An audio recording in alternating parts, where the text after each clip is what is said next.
First Watch with Sheriff Mark Daniels on KWCD Bisbee Sierra Vista. Hosted by Public Information Officers Carol Kappas and Grady Butler. First Watch is brought to you by Sulphur Springs Valley Electric Cooperative. And welcome to your Friday. I'm Grady Butler. With me is Carol Kappas and Sheriff Mark Daniels. Good morning. Good morning, Cochise County. Hello, everyone. So let's start with sports as we always do. A soccer team went to a championship. Yes, the U10 Recreational League. It's the Barracudas. They're a little U10 team. My youngest son, Corey, actually is the coach, and I helped train them. But we played in the semifinals last night. Now, this is U10. This is fun stuff, you know, even though it's a little competitive. But we won 1-0, so we're in the championship. This will be the third year in a row. Last year we won it, so we'll see what happens. We're playing a team we haven't played this year, and that'll be Saturday at 8 o'clock. But I want to give a shout out to all the kiddos there. I mean, it's a co-ed team, boys, girls, but they played their little hearts out last night to get in that championship round. So kudos to the Barracudas and Corey and all the parents. Thanks. We had a lot of fun last night. And they also had last Saturday, or this past Saturday, they had our academy graduates that put together a softball tournament, and the proceeds go to Lori's Place. And I think that that was a fun event for everybody who attended. It was well attended. And again, Lori's Place was the recipient of, I guess, the whole benefit. And, you know, Michelle was out there. Everybody seemed pretty excited. And they raised, I believe it was $2,100. Don't hold me to that, but I'm pretty sure it was $2,100. So, again, going to a cause and those in need. Nice job. And the recruits actually graduated yesterday. They did. We had class of 25-1 had their graduation. We started off with 20, and they graduated 9. I mean, so the academy's not for everybody. Law enforcement's not for everybody, and that's why we have an academy. And that's why we run a very disciplined, stringent academy, make sure the right people that wear the badge are doing it for their good wise. And so we had 2 graduate from us, Rafael Carrillo and Cheston Penrose. Sierra Speedy had 3. Let's see, Santa Cruz had 2, Safford had 1, Graham County had 1. And let me tell you, a very professional class. I was very impressed with them. It was all about quality, not quantity in this class. But so congratulations to all those agencies and our new folks. And I know I got a picture with them. It's going to be on our Facebook here, I'm sure, soon. But I asked about the upcoming class. There was 30 or 40 coming into our new class starting here in a month, the next class. So, again, I just want to give a big shout out to Cochise College. Big shout out to Eric Brooks, who's retiring, who's been our partner as director over at the college, and side by side making sure that all the needs are being met. But Eric, congratulations on your retirement, and we'll miss you, and we look forward to his predecessor, which is going to be Don. I met him yesterday. So again, we're pushing forward, but thank you for that partnership with Cochise College. And Monday was Veterans Day, and you were on Fort Huachuca. I was actually at Sierra Vista Veterans Cemetery at 8:30 first, and they have such a nice ceremony. And believe it or not, 8:30 in the morning, it's still pretty hot, I'll just tell you. But it's so refreshing to see, we live in a military town, but the veterans that came out for that. I mean, from the Legion, the VFW, all of them, just everybody come out, the public coming out, embracing a military town, but also embracing those that paid the ultimate price that served our country. And so that was a great event. And then up at Fort Huachuca at 11, and General Alpahans and General DeFale, both of them. I mean, thank you guys for putting this on. It's such a great event up on Fort Huachuca, the Post, and just it's surreal. It really is, but it's a very nice event. And you also had a meeting in Sunsites, and small community, but a lot of active participation from people who live in the immediate area and surrounding. And so there was standing room only at that meeting. There was. It's their crime prevention group that works with our law enforcement. So it's like an annual thing. We do a couple of annual things over there. And they asked the new guy Doug that runs it, say, Sheriff, can you come over? I said, yeah, just let us know. And there's things we can always polish up on both ends, and we talked about that. And they brought us some cases that they wanted questions on. It was really good. And again, it was standing room only. And I told them, I said, listen, if we need to polish up some things on our end, we'll do it. There's things that we need to get back out there, but we also need to clarify some facts. I mean, because some of the stuff that you know how those groups are. This didn't happen right. Well, let's get the facts. I got debriefed on it from my team yesterday, and they're going to debrief the group and. Just to make sure everybody has an understanding of what happened, what didn't happen, what was said, what the facts were. So, again, it's a great partnership there in Sunsides with that community. I was glad to go over there. Long day, though, I'll say. Out by 7 o'clock in the morning, but home by 10 that night. So it was a long day, but it's worth it. I actually enjoy working holidays. Most people, I want the holiday off. I don't mind it. It's just a cop in me, I guess. Give us an update on the jail district. The jail district, as you saw in the paper, the judge accepted the proposed settlement. As my statement said, I have more questions than answers.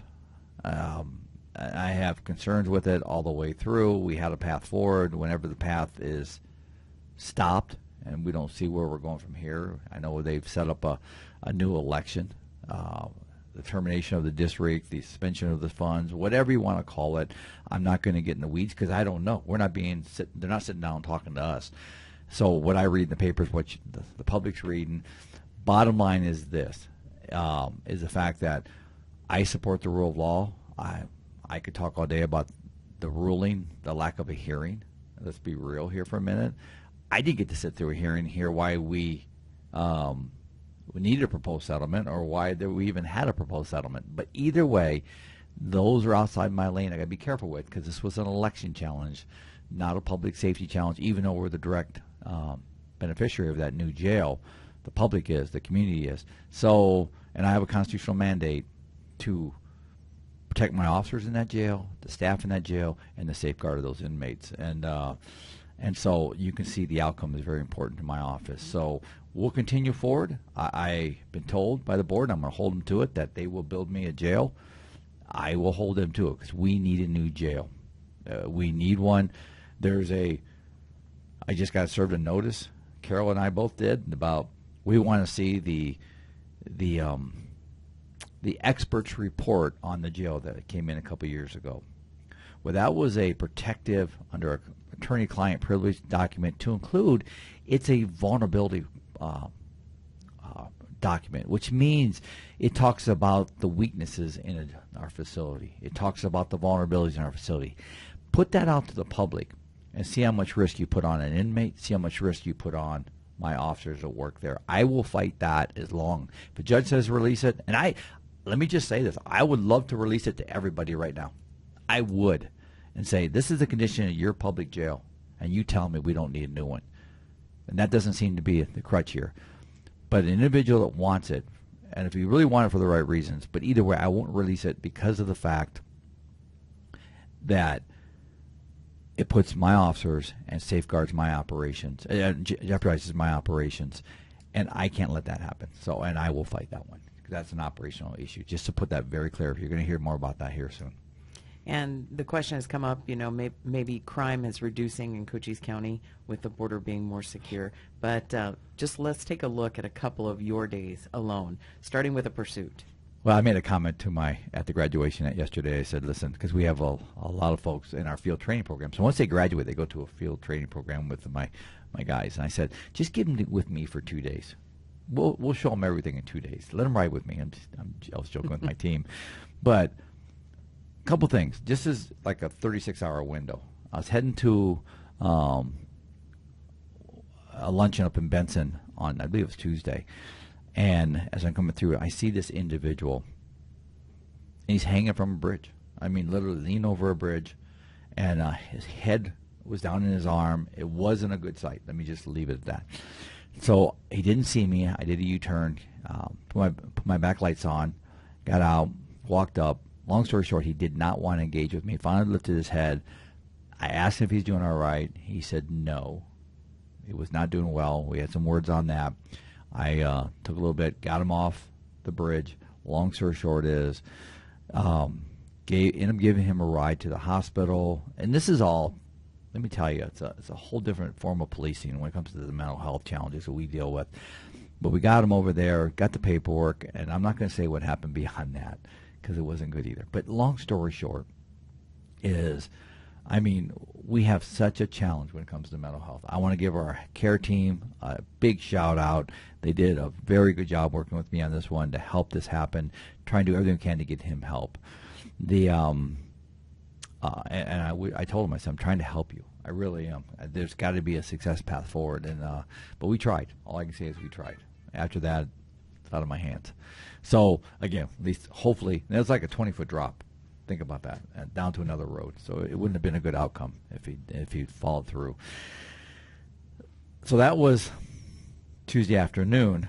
Wednesday, the next day, there was meetings all day. Went into a work dinner that night, and I had a handful of my staff there. Long story short is, as I'm leaving in Hereford, the Mimosa, in Hereford, as I pull out onto the road, I look in my rear mirror, and here comes this car, just hauling, excessive speed. And I'm like, wow. And I'm in the inside lane. The outside lane is a car in front of me, maybe 2 car lengths, 3 car lengths. And I'm like, wow, this guy is going to hit me. Come up behind me. I'm in my patrol car, my unmarked. Does an evasive around me and the car in front. How he didn't slide that car down or flip that car, I'll never know. This is right in front of the Hereford post office area. And probably 85 to 90 miles an hour. And I'm like, wow. First thing I thought is somebody chasing this car. I look back, no cop cars. I'm like, okay, then I will. Because he did not slow down. So he was going so fast. It was a Chevy Tahoe. Turn the lights on, activated my siren, and here we go. Here we go. Notified, and I got to give this shout out. I was telling Chief Heiser from Service PD yesterday at the graduation. Between his agency, DPS, Chuka City Police Department, Sheriff's Office, we blocked intersections. We are so good on pursuits. But those that were 8:30 that night on Wednesday night that were jeopardized by this guy, it was incredible. He did not hit somebody and kill somebody. We're doing everything we can to provide prevention and get this guy stopped. Up there on 90 south of Airport Road, we finally took him into custody. And this, if you could see in the driving, it's just scary. But long story short is we used tire deflation devices. One of my sergeants deployed them.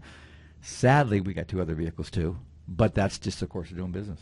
But we will take care of those tires. But second, more important, is the fact that this is a safety message. This was a stolen car. The individual, the people that own the car, actually pulled into a restaurant in Bisbee to go pick up their order, left the keys in the car. As they're in there getting their food, getting ready to walk out, this individual jumps in the front seat. And by the way, the 3 dogs, think about 3 dogs, I think it was 3, were in this car while their owners were getting the food, and away they go. So when we were doing the high-risk stop on 90 south of the Airport Road, I keep seeing the dogs popping up the back window. I'm going, who am I chasing here? Who is this? Why are there dogs with them?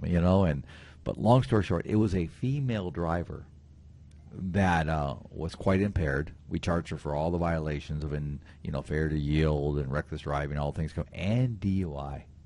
I mean, again, it was just amazing.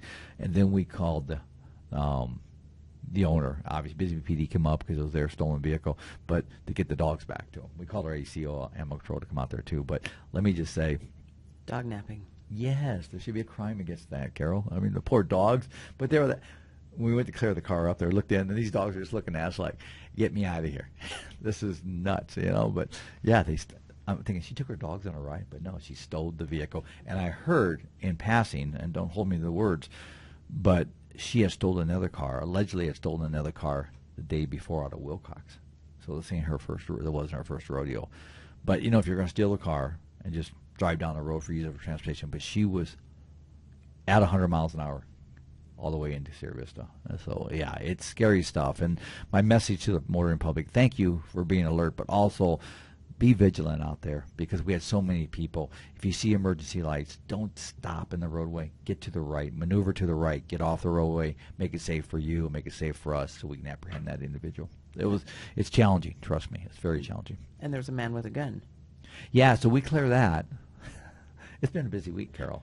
It's been a busy week. And so I clear that. And the guys we're dealing with, we're changing tires. The ones we spiked, by the way, my deputies are out there changing tires, doing all the right thing because we had the roadblock. But long story short, I leave heading south on 92 in the call of an individual that came out of his house with a gun, yelling. 3 neighbors were like, what's going on here? He ended up firing 1 round and it made the comment, I won't use the expressive words, but I'll put it in simple words, saying, call 911, and I'll take the cops on too. Well, that's kind of like, that's not a good sight for us. So I'm 2 blocks from where the shooting's going on, and that's my guy say, shocker, Sheriff. So I pull in there, I black out as I'm coming in. I had one of the colonels from Fort Huachuca was at the dinner with us, so he's with me. So what an experience he had that night. And he was telling me yesterday, he goes, I told everybody. I said, nah, keep that calm, will you? But so we get there, 3 people come out and said, hey, this is what's going on. And so as we're moving up to the suspect's house to set up a perimeter, we could see him. The colonel goes, hey, I saw him in the window. Okay, well, we'll stay back. And so we got a perimeter, thanks to Service Police Department, Sheriff's Office. We surround the house. I was so impressed that we have a regional SWAT team now. Service of PD is a huge component of that with the Sheriff's Office. They did so well. And once they got to the scene and the leadership got there, I changed command over to them. I went back and did what the sheriff does. I got statements. So, and they ended up taking the guy down about 20 minutes later. He initially came out to the front door with the gun. What I'm being told, and I heard it, and I saw him come out, but I was stepping back. I was back a ways, and then he went back in. Thank God he did that. That would not have been a good situation, but they ended up taking him to custody without incident. But again, our SWAT team, our Sheriff's Office, our Service Police Department partners did an amazing job. Thank you. You're in good hands in this county. I can tell you right now, you're in great hands, and we've come so far when it comes to the standardization, the training, the professionalism. And Carol, on our Facebook page, we often post scams as they occur in Cochise County. Tell us about some of the new scams. It's, again, the toll booth scam, but now they're saying motor vehicle is going to suspend your license if you don't, log on or click this link or whatever it is. People are cognizant enough to submit those particular issues to us when they get them on text messaging or emails. So keep doing that. Don't be a victim. That's just our biggest takeaway. Scams are just out of control right now. I don't think I've ever seen the epidemic as bad as it is. And people, they're so real. And that's the problem. They come with, it's almost like, because they spoof our numbers, they're the same numbers. But remember one thing, they won't let you off the phone. I mean, that's the first. Let me call back. Let me call and verify this is good. No, stay on the phone. If they're doing that to you, hang up. It's a scam. All the way to the notifications you get on your phones. That's the other thing. Don't push buttons on your phone. Because once you say accept, you now opened your phone up to a bad person. So just be careful out there. I mean, if you don't recognize it, delete it. Trust me, if it's something real, you'll get a real letter. You will. Well, Sheriff Mark Daniels, we thank you for coming and talking to us today. Grady, Carol, thank you guys. All have a great week. Talk to you next Friday. And Carol, who do we have coming in next? We have Jay from the Boys and Girls Club. First Watch on KWCD Country is brought to you by Sulphur Springs Valley Electric Cooperative. Giving you an inside look to your sheriff's office. Let's go back to First Watch on KWCD. And it's brought to you by Sulphur Springs Valley Electric Cooperative. I'm Grady Butler. With me is Carol Campus and our next guest. Welcome back, Cochise County, and welcome King Jay from the Boys and Girls Club, Sierra Vista. Good morning. Thank you for having me. So you have been out of a home for a bit. Yes, we've been so busy. So we've had this beginning of the school year, we opened our 3rd location. And then a month into the school year, we closed our main location for renovations. So we are excited that our renovation is done, and our main location will be open for our summer program, which starts on Monday. So it's going to be exciting. What we really did was we had a gym. We knocked down some walls and expanded the gym so we could serve more kids and also do more with our sports as well.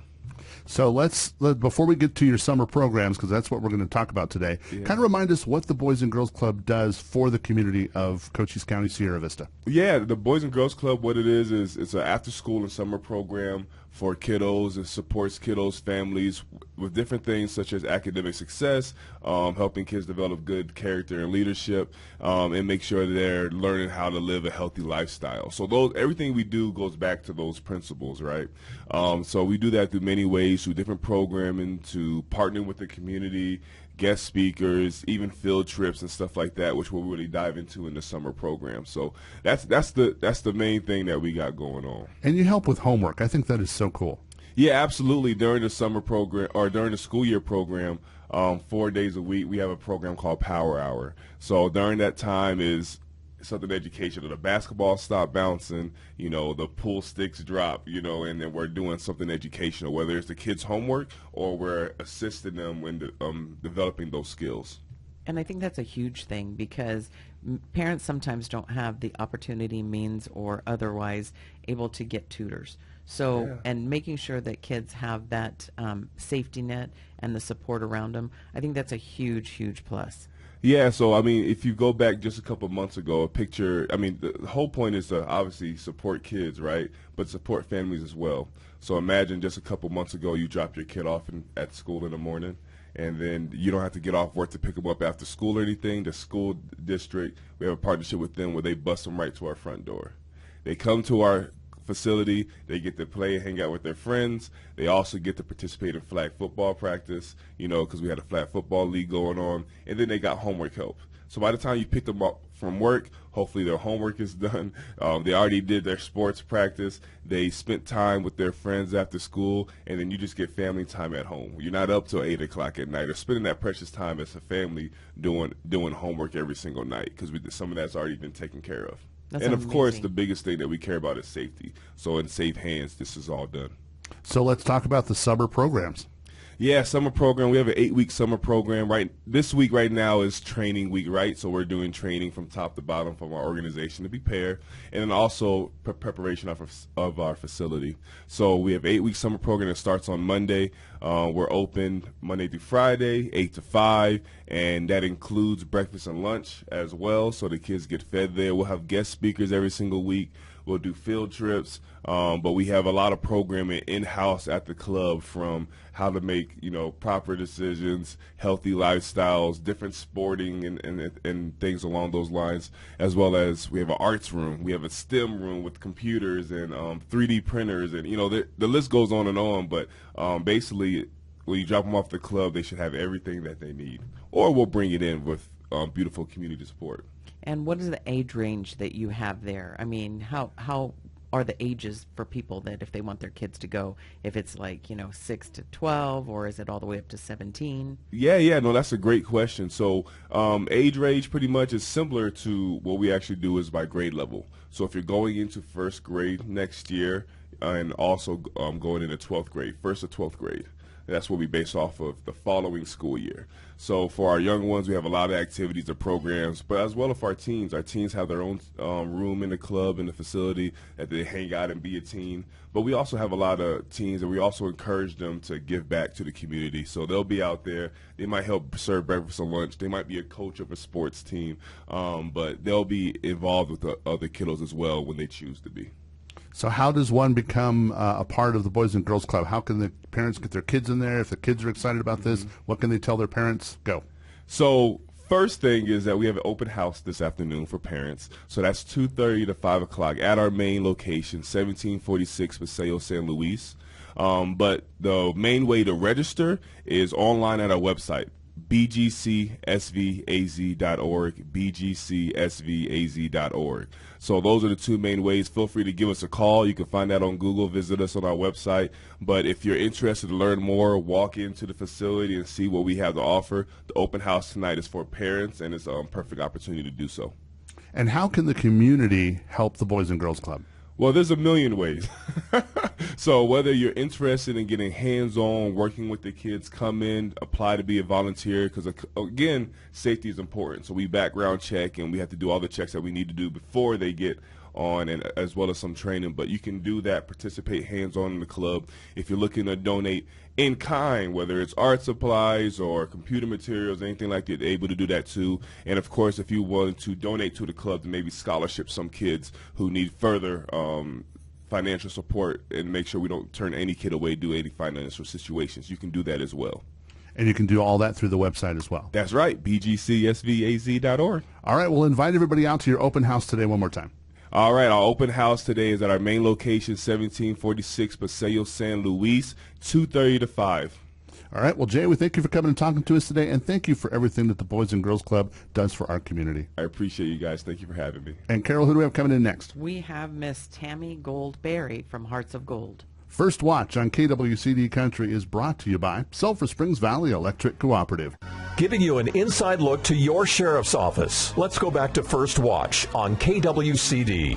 And it's brought to you by Sulphur Springs Valley Electric Cooperative. I'm Grady Butler. With me is Carol Kappas and our next guest. Welcome back, Cochise County, and welcome Tammy Goldberry. Thank you so much from Hearts of Gold for Hi, being guys. here. Thanks for inviting me. I always love to come visit and bring my four-legged friends. Yes, you brought a friend. We're going to talk about Elroy in just a second. But first, remind everybody what Hearts of Gold is. So Hearts of Gold is a 501c3 nonprofit animal rescue. We take in usually just puppies. We work with the Cochise County Sheriff's Office, Sierra Vista Animal Control, and sometimes from the public that they just can't care for their puppies anymore. So we try to assist them and take them in. We get the animals spayed, neutered, microchipped, rabies shots, all their parvo distemper shots, and any medical treatment that they need. We've had eyes removed and legs removed just because of medical reasons. So we just like taking care of dogs. And there's all kinds of good stuff. I mean, I'm looking at one right now, and he's just the sweetest thing. Isn't he amazing? So we got him when he was 6 weeks old. He was found on the side of the road with several of his siblings. We got a call from Sierra Vista Animal Control saying, hey, can you help us out? And I'm like, absolutely. So we took him in, and his sister got adopted right away, but he's still waiting for his forever family. He's a year old. He's super chill, really good with other dogs, and he's so handsome too. He's so cute. We're going to make sure we put his picture on our Facebook page. Oh, I would love that. And also, you are an animal rescue. Kind of tell us the difference between a rescue and, like, for example, you mentioned Sierra Vista. Right. So we're a rescue. So we basically run everything out of my home. Sometimes my husband is okay with that, and other times I have to let him get lots of puppy kisses, and then he's okay with that. But we have several acres, so all the dogs in our rescue stay at our home. We care for them, and we're not subsidized by any government facility or anything like that. So all the funding that we have is from the community or from the little grants that we can get or from my pocketbook. So how can people help you then? If you're looking for help, there's probably lots of ways to reach out to you. Absolutely. So you can reach out to me at Hearts of Gould, and that's GOULD @gmail.com. Obviously, we have an Amazon wish list. You can send us food and toys and blankets because we go through so much of that. And I finally got tech savvy and created a website, which is heartsofgould, GOULD.org. And you can find pictures of our adoptable dogs on there and ways to donate. Okay, so if someone wants to adopt a dog, what's the process? Give me a call. Let me know what dog you're interested in. Right now we have 4. We have Elroy Jetson, who's a German Shepherd. We have Enid, who is a Schnauzer Husky mix. We have Fern, who's a cattle dog. And we have Booger. There's a story behind that. I'm not sure if we have time, but he's a lab mix. So all they have to do is contact me, say that they're interested, and I will bring them to meet you, and then we'll go through that. Oh, we absolutely have time for the Booger story. So Booger was found, yeah, right. So Booger was found in the cemetery in Douglas with several of his siblings, and the Douglas Animal Control, amazing people. They had to trap several of them, but so he came into the shelter and he got really sick with distemper, and a lot of people don't know what distemper is. Obviously, they see parvo, but they don't know what distemper is, but that's a neurological problem, and he started to decline mentally in the shelter, and just didn't want to go outside, didn't want to eat, didn't want to interact. So they felt like it was really important for him to get out of the shelter. So they contacted me, and I'm like, oh, I don't know, because I've never really dealt with distemper before, but I was like, okay, I'll give it a shot because he wasn't going to get better. So he came to my home, and his name was Ren, but distemper is an upper respiratory issue, so he was just full of boogers all the time. So I just started calling him Booger, and it kind of stuck. So he's over his distemper right now. He is the silliest, sweetest boy. He's really, really shy of people, but he loves cats. he tries to wrestle and play with my cats all the time. He will just lay there and let them like climb all over them. So if you're a cat person looking for a dog, I have the dog for you. Okay, now here's a sentence I never got to say on radio that this is going to sound fun. If you want to see a picture of a booger, what's the website? Yeah, so it's heartsofgold.org, or you can visit us on Facebook. I post videos of him, and I'm on TikTok. I'm Dog Rescue for Life, LYFE, and I have lots of videos of him on I'm there. going to go follow that right now. So you mentioned an Amazon wish list. Let's circle back to that. Sure. What is that? How does it work? So if you go to Amazon and you search Hearts of Gold, you can see what's on our wish list. It's mostly food because that's kind of what we need, but there's also other little things like blankets and toys and stuff that we go through a lot. So you can check out my Facebook has our Amazon link to our Amazon wish list, but yeah, we definitely always need food. So if you click on the Amazon wish list and pay for it, it's sent to you? It's sent directly to my house. That's amazing. It works so well, and sometimes things just arrive, and my husband's like, he gives me the stink eye. He's like, "You've been shopping on Amazon again," and I was like, "I swear I didn't buy anything." And then I open it up, and it's something dog related, and I just smile at him, and he just giggles. That's really cool. I like that. That's a cool feature. So yes, I love that. All right, well, give us all your contact information one more time before you go. So check us out on Facebook, Hearts of Gold Animal Haven, or our website is heartsofgold.org. Well, thanks for coming and talking to us today, Tammy, and thanks for taking care of our furry friends. Thank you. And Carol, how do they get a hold of us at the Sheriff's Office? So this time you can reach out, give us a call, 520-432-9500. Check out our social media at Cochise County Sheriff's Office, Sheriff Mark J. Daniels for our Facebook. That'll have links to our Instagram and to our X account. And if you have any questions, want to check out our website, cochise.az.gov/sheriff. First Watch on KWCD Country is brought to you by Sulphur Springs Valley Electric Cooperative. You've been listening to First Watch, brought to you by Sulphur Springs Valley Electric Cooperative. Keep up to date. Follow the Cochise County Sheriff's Office on Facebook. And tune in next Friday, 7 a.m. for First Watch right here on KWCD.